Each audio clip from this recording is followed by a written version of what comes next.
होती हैं, पंखों से कुछ नहीं होता, हौसलों से उड़ान होती है। जी हाँ दोस्तों, नमस्कार, मैं हूँ आपका अपना दोस्त राजदीप रघुवंशी। ड्रीम क्लासेस के इस यूट्यूब चैनल पर मैं आपकी सफलता को सुनिश्चित करने के लिए एक बहुत बहुत इम्पोर्टेंट टॉपिक लेके आया हूँ, भारतीय संविधान के स्रोत।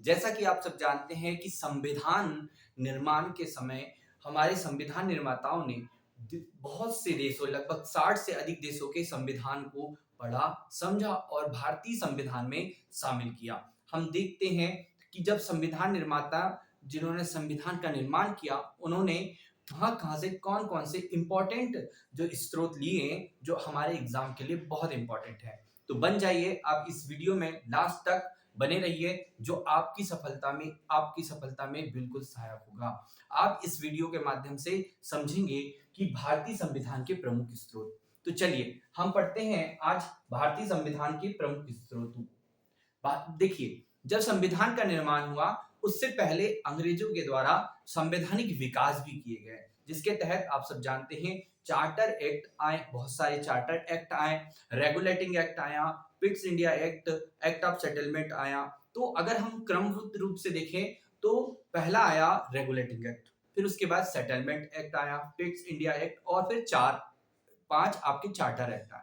इसके बाद आप देखते हैं कि 1857 की क्रांति होने के बाद जो ब्रिटिश सरकार है उसका शासन प्रत्यक्ष रूप से हो गया और ईस्ट इंडिया कंपनी का शासन समाप्त हुआ। लेकिन फिर भी ईस्ट इंडिया कंपनी ब्रिटेन के रूप में ब्रिटेन के शासन को क्या कर रही थी, रूल कर रही थी। समय समय पर संवैधानिक विकास हुए, तो जिनमें एक अधिनियम आया था, वह अधिनियम था भारत शासन अधिनियम 1935।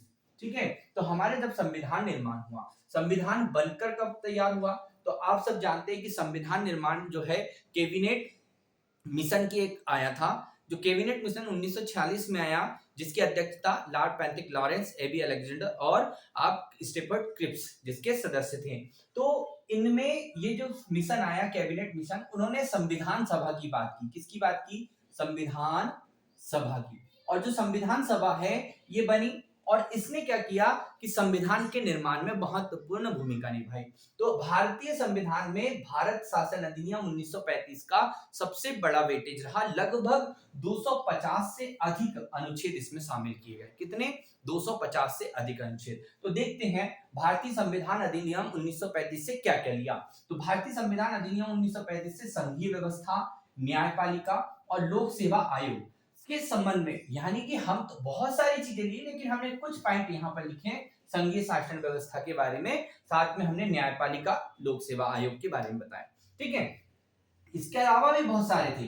क्यों? क्योंकि आप देखते हैं कि 1930 से लेकर 32 तक 3 गोलमेज सम्मेलन हुए। इन 3 गोलमेज सम्मेलन का भी बहुत महत्वपूर्ण प्रभाव रहा किस पर? भारत शासन अधिनियम 1935 पर। चलिए आगे बढ़ते हैं। अमेरिका, अमेरिका जो देश है, अमेरिका जो विश्व में सबसे पहला कोई लिखित संविधान का निर्माण किया गया, वो अमेरिका ने किया। तो आप देखते हैं अमेरिका, यूएसए, जहां से हमने मूल अधिकार लिए। जो भारतीय संविधान के आर्टिकल 12 से लेकर 35 तक के जो हैं, वो आपको हम मूल अधिकार देखने को मिलते हैं। वहीं पर उपराष्ट्रपति का रूप, जो पद है, देखते हैं कि जो भारत का संवैधानिक प्रमुख जो होता है वो राष्ट्रपति होता है, और दूसरा संवैधानिक प्रमुख की बात करें तो उपराष्ट्रपति होता है। आप सब जानते हैं कि आर्टिकल आपके 52 में राष्ट्रपति दिया है और आपके 62 में, आपके 63 में आर्टिकल 63 में उपराष्ट्रपति का पद दिया गया है। ठीक है, स्वतंत्र न्यायपालिका, अब हम देखते हैं हमारी जो जुडिशरी व्यवस्था है, जो हमारी न्यायपालिका है, वो कैसी है? स्वतंत्र है। ठीक, उसके बाद महाभियोग, महाभियोग की परिभाषा यहाँ पर बताई गई है कि महाभियोग क्या होगा, किन किन व्यक्तियों पर महाभियोग लगाया जाएगा, जैसे राष्ट्रपति पर महाभियोग लगाया जाएगा या फिर अन्य सदस्यों पर भी महाभियोग लगाया जाएगा। तो क्या प्रोसेस होगी? तो महाभियोग की व्यवस्था हमने कहां से ली है? तो अमेरिका से हमने महाभियोग की व्यवस्था ली है। साथ में न्यायिक पुनरावलोकन, न्यायालय के द्वारा कोई आदेश दे दिया है तो उसका पुनः अवलोकन भी किया जाएगा। तो यहाँ भी ऐसी ये बात हमने अमेरिका से ली है। आगे देखते हैं आयरलैंड। आयरलैंड जो है, ये इससे हमने सबसे महत्वपूर्ण भाग 4 जो है हमारा भाग 4 संविधान का, उसमें हम डीपी एसपी की बात करते हैं, direct principle of state policy, राज्य की नीति निर्देशक तत्व। राज्य के नीति निर्देशक तत्व सिद्धांत जो है वो हमने आयरलैंड से लिए गए। ये बहुत महत्वपूर्ण होते हैं, ठीक है। तो आयरलैंड जो है वहां से हमने राज्य के नीति निर्देशक तत्व लिया। साथ में राष्ट्रपति के निर्वाचन की व्यवस्था। अब हम देखते हैं कि राष्ट्रपति का निर्वाचन जो होता है वो अनुपातिक प्रतिनिधित्व की एकल मत संक्रमणी प्रणाली द्वारा होता है। तो राष्ट्रपति के निर्वाचन की व्यवस्था हमने यहाँ से ली है आयरलैंड से। और एक बहुत महत्वपूर्ण बात, जो हमारी संसद होती है, संसद के 3 अंग होते हैं। संसद में कितने अंग होते हैं? तो संसद में 3 अंग होते हैं। एक होता है राष्ट्रपति, जिसको हम प्रेसिडेंट कह रहे हैं, राष्ट्रपति। एक होती है लोकसभा और एक होती है राज्यसभा। जो राज्यसभा होती है ये स्थायी सदन होता है। राज्यसभा क्या होती है? स्थायी सदन होता है। तो इस राज्यसभा के सदस्यों का निर्वाचन में जो सदस्य होते हैं उनमें राष्ट्रपति के द्वारा 12 सदस्य जो कला, साहित्य, खेल कूद, विज्ञान से जो ख्याति प्राप्त व्यक्ति होते हैं, जिनको राष्ट्रपति जो है वो मनोनयन करता है, तो वह भी हमने आयरलैंड से लिया है कि राज्यसभा में सदस्यों का मनोनयन की व्यवस्था भी हमने कहां से ली गई है? आयरलैंड से ली गई है। चलिए आगे बढ़ते हैं। अगला है कनाडा। कनाडा जो है आप देखते हैं, कनाडा जो उत्तरी अमेरिका का एक बहुत बड़ा देश है, तो कनाडा जो है वहां से हमने राज्यपाल का पद लिया है, ठीक है, राज्यपाल का पद। दूसरा, अशिष्ट शक्तियां। अब देखिए हमारे पास में कुछ शक्तियां हैं, जैसे कि एक संघ सूची है, एक राज्य सूची है और एक होती है समवर्ती सूची। उसके बाद कुछ और भी जो अवशिष्ट शक्तियां होती हैं वो हमारे केंद्र के पास में होती हैं। तो ये हमने कहां से लिया है? कनाडा से। सशक्त केंद्र है ना, सशक्त केंद्र और संघीय व्यवस्था भी हमने कहां से ली गई है? कनाडा से यहां पर लिया गया है। उसके बाद जर्मनी। जर्मनी की बात करें तो जर्मनी से आपातकालीन उपबंध लिया गया। आपातकाल, तो आपातकाल की व्यवस्था जो हम देखते हैं कि हमारा जो आर्टिकल्स हम देखते हैं, क्या जो आर्टिकल 352 से लेकर 360 तक के जो हमारे आपातकालीन उपबंध है भाग 18 में, तो वो हम यहाँ पर देखते हैं, ठीक है। तो आपातकाल जब हम देखते हैं कि देश में कोई इमरजेंसी आ जाती है जिसमें हम राष्ट्रीय आपात लगाते हैं, यदि राज्य में आ जाती हैं तो राज्य आपात लगाते हैं, यानी कि राष्ट्रपति शासन लगाते हैं। और यदि वित्त रूप से यदि किसी प्रकार से फाइनेंशियल क्राइसिस आ जाता है तो ऐसी स्थिति में वित्तीय आपात लगाते हैं। तो 3 प्रकार की आपातकालीन उपबंध जो राष्ट्रपति की शक्ति होती है, राष्ट्रपति का विवेकाधिकार होता है ऐसी परिस्थितियों में, तो वो हमारे यहाँ पर आपातकालीन उपबंध कहां से लिया गया है? जर्मनी से लिया गया है, ठीक है। आगे देखते हैं सोवियत संघ रूस से हमने जो है मूल कर्तव्य लिए हैं। मूल कर्तव्य रूस से लिए गए हैं। ये हम देखते हैं कि हमारे एक सरदार स्वर्ण सिंह समिति है, बनी थी 1972 में। तो उनके अनुसार जब हम 42वां संविधान संशोधन किया तब यहाँ पर मूल कर्तव्य जोड़े गए, फंडामेंटल ड्यूटीज जोड़ी गई। जब जोड़ा था तब 10 थे, अभी वर्तमान में 11 मूल कर्तव्य हैं। इनको भी ध्यान रखना है। सरदार स्वर्ण सिंह समिति की अनुशंसा पर मूल कर्तव्य जो है पूर्व सोवियत संघ रूस के से लिए गए थे। ब्रिटेन की बात करें, जैसे कि हम जानते हैं कि ब्रिटेन ने हम पर शासन किया है, तो वहां से हमने बहुत सारी चीजें ली, जैसे कि संसदीय प्रणाली जैसे कि हमने बताया, संसद जिसमें राष्ट्रपति, लोकसभा और राज्यसभा। एक लोकप्रिय सदन है, हमने देखा हाउस ऑफ कॉमन और हाउस ऑफ पीपल्स की बात करी थी। हाउस ऑफ कॉमन राज्यसभा और हाउस ऑफ पीपल्स जो है वो आपकी लोकसभा है। निचला सदन जो है वो लोकसभा है। तो संसदीय प्रणाली की व्यवस्था हमने कहां से ली? ब्रिटेन से। साथ में एकल नागरिकता। देखिए अमेरिका में दोहरी नागरिकता का प्रावधान है, जबकि भारत में एकल नागरिकता का प्रावधान है। पूरे संपूर्ण भारत के नागरिक क्या होंगे? नागरिकता कैसी होगी? एक ही होगी, ठीक है। मंत्रिमंडलीय प्रणाली, हमारे यहाँ पर मंत्रिमंडल की व्यवस्था है, ठीक है। विधि का शासन, कानून का शासन, ठीक है। संसदीय विशेषाधिकार के बारे में भी बताया गया। लेकिन आपसे जब ज्यादा क्वेश्चन पूछा जाता है एकल नागरिकता से और संसदीय प्रणाली से। चलिए आगे देखते हैं। फ्रांस की बात करें तो फ्रांस जो है ये गणतंत्रात्मक शासन व्यवस्था के बारे में बात करता है।